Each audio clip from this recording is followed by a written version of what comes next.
Assalamualaikum warahmatullahi wabarakatuh.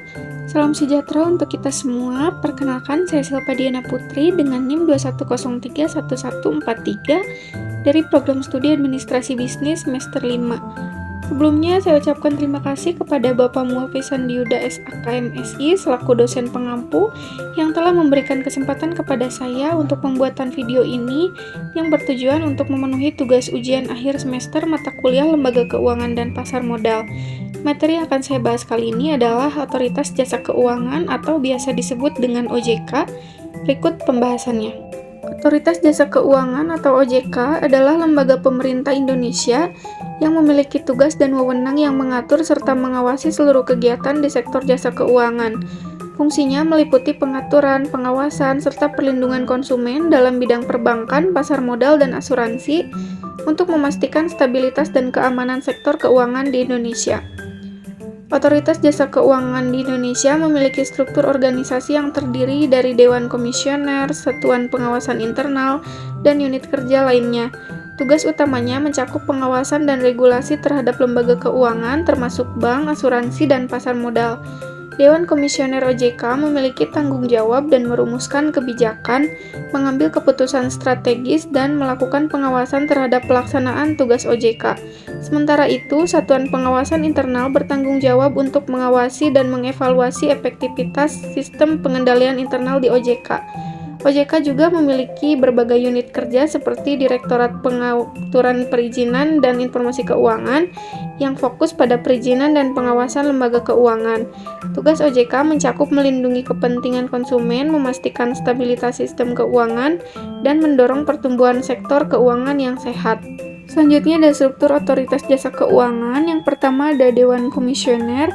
Fungsi utamanya yaitu merumuskan kebijakan, mengambil keputusan strategis, dan melakukan pengawasan terhadap pelaksanaan tugas OJK. Yang kedua ada Satuan Pengawasan Internal, tanggung jawabnya yaitu mengawasi dan mengevaluasi efektivitas sistem pengendalian internal di OJK. Yang ketiga ada Biro Hukum dan Organisasi, tugasnya yaitu menangani aspek hukum dan organisasional OJK. Yang keempat ada Sekretariat Jenderal, fungsinya yaitu memberikan dukungan administratif dan teknis kepada Dewan Komisioner. Yang kelima ada Direktorat Pengaturan Perizinan dan Informasi Keuangan, tanggung jawabnya yaitu mengurus perizinan dan pengawasan lembaga keuangan serta memastikan ketersediaan informasi keuangan yang akurat. Yang keenam ada Direktorat Pengaturan Industri Keuangan Non-Bank, ini fokus untuk mengatur dan mengawasi industri keuangan non-bank. Selanjutnya ada tugas dan tanggung jawab OJK. Yang pertama ada pengawasan lembaga keuangan.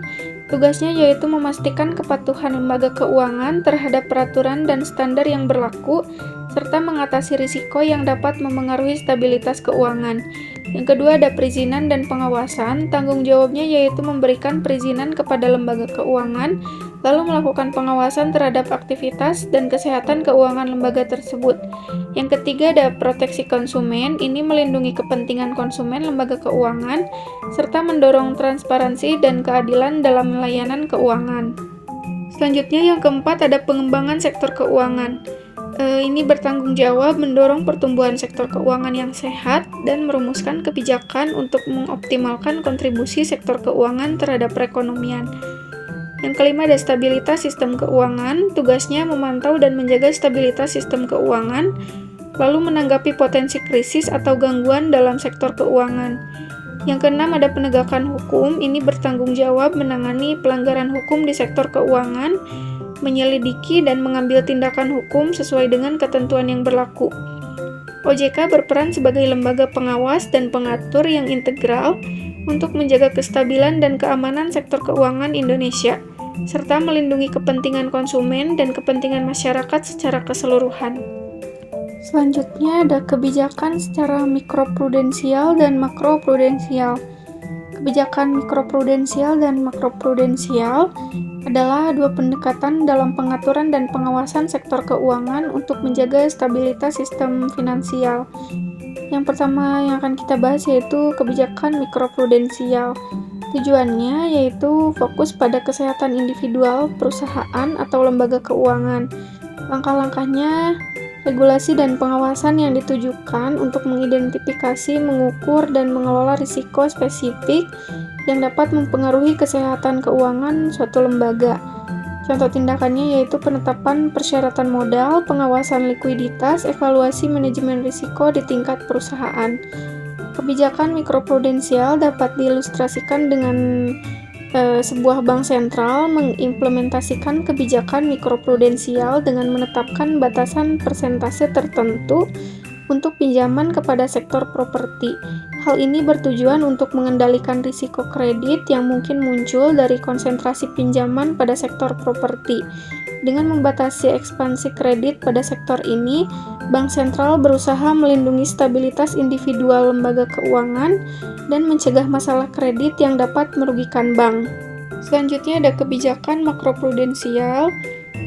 Tujuannya yaitu fokus pada stabilitas sistem finansial secara keseluruhan. Langkah-langkahnya yaitu tindakan yang ditujukan untuk mencegah dan mengatasi risiko sistemik yang dapat menyebar ke seluruh sektor keuangan atau bahkan ke ekonomi secara luas. Contoh tindakannya yaitu penetapan batasan pada tingkat utang, implementasi buffer modal sistemik, pengawasan terhadap risiko-risiko sistemik, dan kebijakan yang membatasi exposure risiko yang tinggi secara kolektif.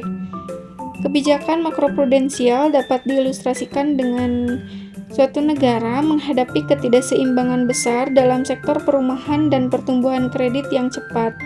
Otoritas keuangan secara makroprudensial dapat memberlakukan kebijakan pengetatan persyaratan pinjaman seperti peningkatan uang muka atau pengurangan rasio pinjaman terhadap nilai properti untuk meredakan risiko sistemik. Tujuannya adalah mencegah gelembung kredit dan memitigasi potensi dampak negatif terhadap stabilitas sistem keuangan secara keseluruhan. Penting untuk memahami bahwa kedua jenis kebijakan ini saling melengkapi. Kebijakan mikroprudensial membantu mencegah masalah di tingkat individual, sementara kebijakan makroprudensial bekerja untuk mencegah krisis sistemik dan menjaga stabilitas sistem finansial secara keseluruhan. Implementasi keduanya bertujuan untuk mencapai keseimbangan antara perlindungan terhadap risiko individual dan risiko sistemik. Di sini saya akan menjelaskan alasan kenapa kita harus membuat akun sekuritas di salah satu aplikasi yang bernama Ajaib. Jadi, membuat akun sekuritas di Ajaib ini diperlukan untuk memulai investasi di pasar saham. Ajaib Sekuritas adalah perusahaan terdaftar di Otoritas Jasa Keuangan atau OJK, sehingga aktivitas keuangan termasuk investasi dijamin aman dan legal. Dengan membuka akun sekuritas di Ajaib, kita dapat memanfaatkan layanan trading dan investasi saham secara online melalui aplikasi Ajaib. Proses pendaftaran akun dapat dilakukan secara online melalui aplikasi Ajaib dengan persyaratan dokumen yang relatif mudah, seperti KTP dan rekening bank aktif atas nama sendiri. Setelah akun diverifikasi, kita dapat mulai membeli dan menjual saham serta mengakses informasi terkait emiten dan kinerja saham melalui aplikasi Ajaib.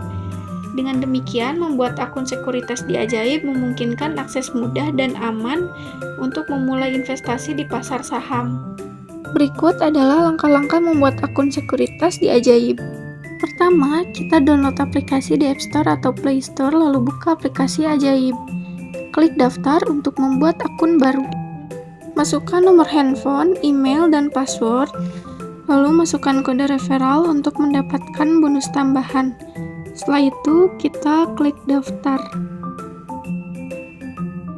Selanjutnya, verifikasi nomor handphone dengan memasukkan kode yang diterima.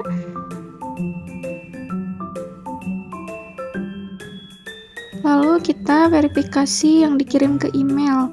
Buka email lalu klik konfirmasi email. Lalu kita harus mengisi data profil yang diwajibkan OJK. Pertanyaan pertama meliputi pendapatan, tujuan, dan durasi investasi.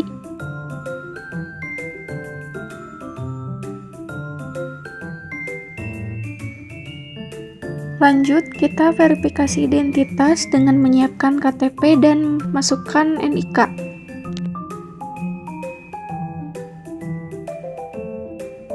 Pertanyaan ketiga, isi informasi alamat surat menyurat.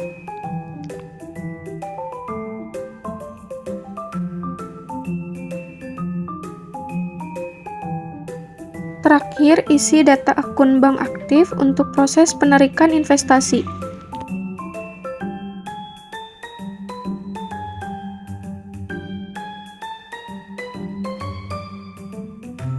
dan selesai. Kita tunggu verifikasi selama 1 kali 24 jam untuk sistem mengecek data-data kita. Setelah itu, kita dapat memilih dan membeli saham yang tersedia di aplikasi. Sekian materi yang dapat saya bahas. Mohon maaf jika banyak kekeliruan. Terima kasih. See you the next video.